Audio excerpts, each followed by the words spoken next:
নমস্কার বন্ধুরা, ঐশীর মার রান্নাঘরে আপনাদের সবাইকে স্বাগত জানিয়ে শুরু করছি আমার আজকের রেসিপি। আমার আজকের রেসিপি 1 কাপ মুড়ি দিয়ে দারুণ স্বাদের একটা স্ন্যাক্স রেসিপি।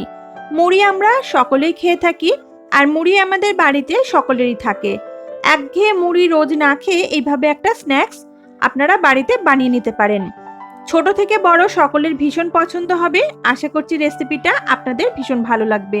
খুব কম সময়ের মধ্যে বানিয়ে নেওয়া যায়। চলুন তাহলে রেসিপিটা শুরু করা যাক। প্রথমে একটা ফ্রাইং প্যানের মধ্যে 1 টিস্পুন সরষের তেল দিয়ে দিলাম। তেলটাকে ভালো করে প্রথমে গরম করে নিতে হবে। তারপর এর মধ্যে দিচ্ছি 1 টিস্পুন আদা কুচি। আদা কুচিটা তেলের মধ্যে সামান্য একটু নাড়াচাড়া করে মিশিয়ে দেব। আদাটা খুব বেশি ভাজার কোনো দরকার নেই। তেলের সাথে আদাটা একটু নাড়াচাড়া করে নিয়ে এর মধ্যে আমি দিয়ে দেবো এক এক করে কয়েকটা সবজি। এখানে নিয়েছি আমি পেঁয়াজ, ক্যাপসিকাম, গাজর, টমেটো সবই ছোট টুকরো করে কেটেছি, আর সাথে নিয়েছি স্বাদ অনুযায়ী কাঁচা লঙ্কা কুচি। আপনারা অবশ্যই আপনাদের ঝাল বুঝে কাঁচা লঙ্কাটা এখানে ব্যবহার করবেন। এই সমস্ত সবজিকে হাই ফ্লেমে রেখে একটু আমাদের নাড়াচাড়া করে নিতে হবে। সবজিগুলো ভেজে ওভার কুক করে ফেলার কোনো দরকার নেই। জাস্ট 1 থেকে 1.5 মিনিট মতো একটু নাড়াচাড়া করলেই দেখবেন সবজিগুলো একটু নরম হয়ে যাবে। আর আমরা সেরকম করে অল্প একটু সবজিগুলোকে নাড়াচাড়া করে নেব। সবজিগুলো ভাজার সময় আমি এর মধ্যে দিয়ে দিচ্ছি সামান্য একটু লবণ। গ্যাসের ফ্লেমটা হাইতে রেখে সবজিগুলোকে নাড়াচাড়া করব, যাতে সবজি খুব বেশি সেদ্ধ হয়ে একদম নরম না হয়ে যায়। 1 থেকে 1.5 মিনিট মতো সবজিগুলোকে নাড়াচাড়া করলে দেখবেন সবজিগুলো কিন্তু এরকম একটু নরম হয়ে গেছে। একদম হাই ফ্লেমে ছিল, গ্যাসটা এবার একটু আমি কমিয়ে দিচ্ছি। তারপর এর মধ্যে 1 টিস্পুন মতো চাট মশলা আমি দিয়ে দিলাম। এখানে আপনাদের ঘরে যে মশলা থাকবে সেই মশলা এখানে যে কোনো একটা 1 টিস্পুন মতো দিতে পারেন। পাওভাজি মশলা দিতে পারেন, কিংবা যদি পাওভাজি মশলা বা চাট মশলা কোনোটা না থাকে তাহলে গরম মশলাও এখানে ব্যবহার করতে পারেন। ভালো করে মশলাটাকে সবজির সাথে নাড়াচাড়া করে নিলাম। সবজিটা আমাদের একদম রেডি। এবার সবজিটাকে আমরা নামিয়ে রেখে দেব। তারপর এদিকে একটা বড় বাটির মধ্যে আমি নিয়ে নিচ্ছি 2 গ্লাস পরিমাণে জল। দিয়ে দেব 1 বাটি পরিমাণে মুড়ি। এখানে 1 কাপ মতো মুড়ি আমি ব্যবহার করেছি বড় কাপের। মুড়িটাকে জলের মধ্যে দিয়ে এরকম একটা ছাঁকনি দিয়ে জলের সাথে মুড়িটাকে আমি ভিজিয়ে দিচ্ছি। জলের সংস্পর্শে মুড়িটা আসার সাথে সাথেই মুড়িগুলো কিন্তু খুব তাড়াতাড়ি নরম হয়ে যায়, তাই মুড়ি ভিজিয়ে রাখার কিন্তু এখানে কোনো প্রয়োজন নেই। 30 থেকে 40 সেকেন্ড মতো এইভাবে মুড়িটাকে একটু জলের মধ্যে নাড়াচাড়া করে নেব। তারপর ছাঁকনিটা দিয়ে মুড়িটাকে ছেঁকে নেব। মুড়িগুলো জল থেকে তোলার সময় খুব বেশি জল ঝরানোর দরকার নেই, জাস্ট এইভাবে তুলে নেব, নিয়ে বাটির মধ্যে তুলে নেব। যেটুকু জল মুড়ির মধ্যে থাকছে সেটুকু থাকলে কিন্তু কোনো অসুবিধা হবে না। আমরা মুড়িটাকে পেস্ট করব, তাই এইটুকু জল থাকলে পেস্ট করতেও কিন্তু সুবিধা হবে। মুড়িগুলো আপনারা হাত দিয়ে একবার চেকও করে নিতে পারেন, খুব সুন্দর কিন্তু মুড়িগুলো নরমও হয়ে যায়। এবার নিয়ে নিচ্ছি একটা মিক্সার জার, আর মিক্সার জারের মধ্যে আমি মুড়িগুলোকে নিয়ে নেব। মুড়ি কিন্তু ভিজিয়ে রাখার কোনো প্রয়োজন নেই, মুড়িটা জলের মধ্যে দিলেই দেখবেন নরম হয়ে যাবে। এবার এটাকে আমি পেস্ট করব। তার আগে মুড়ির মধ্যে দিয়ে দিচ্ছি 1/4 কাপ টক দই। টক দইটা আমি জল ঝরিয়ে নিইনি। টক দইয়ের মধ্যেও জল আছে, আর মুড়ির মধ্যেও সামান্য একটু জল জলে ভাব রয়েছে, তাই এটা পেস্ট করতে কিন্তু কোনো রকম জলের প্রয়োজন হবে না। দেখুন পেস্ট আমি বানিয়ে নিয়েছি, একদম স্মুথ একটা পেস্ট কিন্তু তৈরি হয়েছে, আর কোনো রকম জল কিন্তু আমার এর মধ্যে প্রয়োজন হয়নি। তো এটাকে পেস্ট করে নেওয়ার পর এই পেস্ট আমি একটা বাটির মধ্যে নামিয়ে নিচ্ছি। তারপর এর মধ্যে আমি দিয়ে দেব 1/4 কাপ সুজি। সামান্য একটু লবণ দিচ্ছি, অবশ্যই লবণটা আপনাদের স্বাদ মতো এখানে বুঝে দেবেন। আর দিচ্ছি 1/4 কাপ জল। ভালো করে সমস্ত উপকরণ এবার মিশিয়ে নেব। জল কিন্তু এখানে খুব বেশি একসাথে দেবেন না, আমাদের খুব একটা বেশি পাতলা ব্যাটার হলে কিন্তু হবে না, একটু ঘনর দিকে এই মিশ্রণটা তৈরি করতে হবে। দেখুন আমি ঠিক এরকম করে মিশ্রণটা বানিয়ে নিলাম। এবার আগে থেকে যে সবজিগুলো ভেজে আমি রেডি করে রেখেছিলাম সেই সবজিগুলোকে এই মিশ্রণের সাথে মিশিয়ে নিচ্ছি। এখানে আপনারা আপনাদের পছন্দ মতো আরো কিন্তু সবজি দিতে পারেন। আমার ঘরে যেগুলো ছিল আমি সেগুলো দিয়ে রেসিপিটা বানাচ্ছি।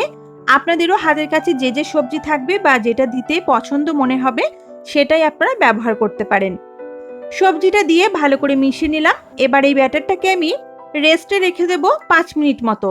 তাতে কিন্তু সুজিগুলো ভালো মতো ফুলে যাবে আর মিশ্রণটা কিন্তু আমাদের একদম স্ন্যাক্সটা তৈরি করার জন্য রেডি হয়ে যাবে। আমি 5 মিনিট পর আপনাদেরকে দেখাচ্ছি।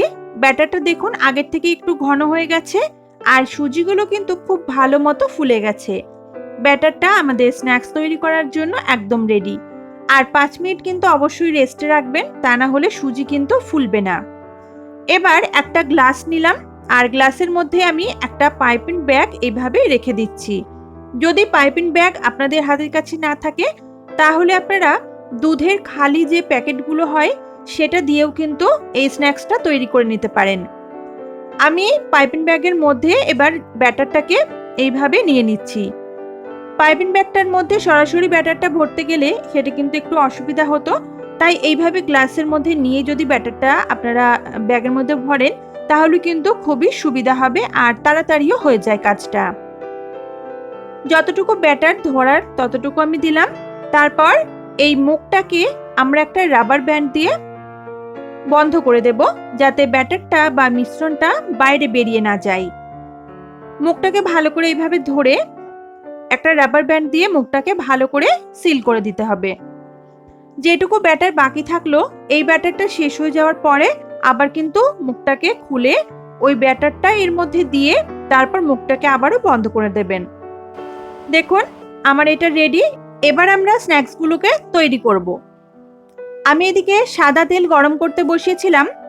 তেলটা ভালো মতো গরম হয়ে গেছে আর এবার যে পাইপিং ব্যাগটা আমি রেডি করলাম সেটার মুখটাকে আমি এইভাবে কাঁচি দিয়ে কেটে দিচ্ছি। মুখটা আপনারা যেরকম ভাবে স্ন্যাক্সটা বানাতে চান একটু মোটা করে বা সরু করে সেইভাবেই কাটবেন। মুখটা ভালো করে কেটে নেওয়ার পর এবার এইভাবে আমি একটা জিলিপির মতো করে শেপটাকে দিয়ে নিচ্ছি। প্রথমে করতে গেলে হয়তো একটু অসুবিধা হবে কারণ যে সবজিগুলো দিয়েছি সেটা হয়তো এই পাইপিং ব্যাগের মুখে আটকে যেতে পারে, তো হাত দিয়ে একটু বার করে নেবেন সবজিটা, তারপর দেখবেন খুব ভালোভাবে কিন্তু এটা বার হবে। তো আমি এখানে ছোট ছোট করে জিলিপির শেপ দিয়ে স্ন্যাক্সগুলোকে তেলের মধ্যে দিয়ে দিচ্ছি।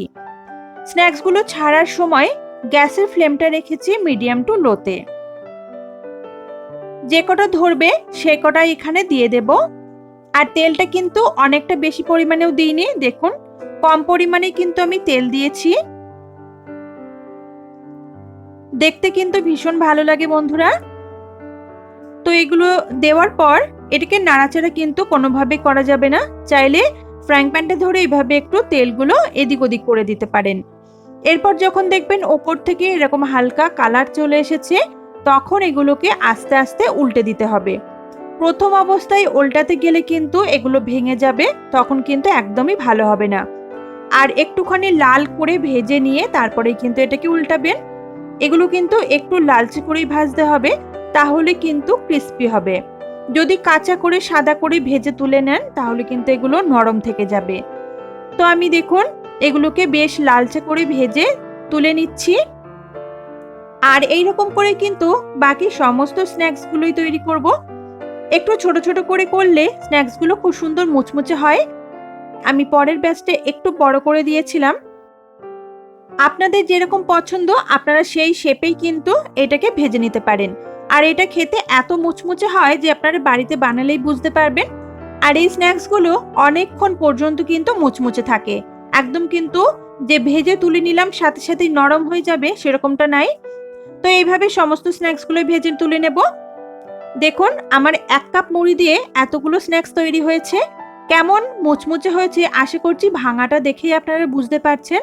তাহলে আজকের এই রেসিপিটা আপনারা অবশ্যই বাড়িতে ট্রাই করুন। রেসিপিটা কেমন লাগলো আমাকে কমেন্ট করে জানাবেন। রেসিপিটা ভালো লাগলে অবশ্যই বন্ধুরা ভিডিওতে একটা লাইক করতে ভুলবেন না। আমার চ্যানেলে নতুন দর্শক বন্ধু হয়ে থাকলে চ্যানেলটিকে প্লিজ সাবস্ক্রাইব করে রাখুন। দেখা হবে পরের দিন নতুন রেসিপিতে। সবাই খুব ভালো থাকবেন। আজকের মতো টাটা।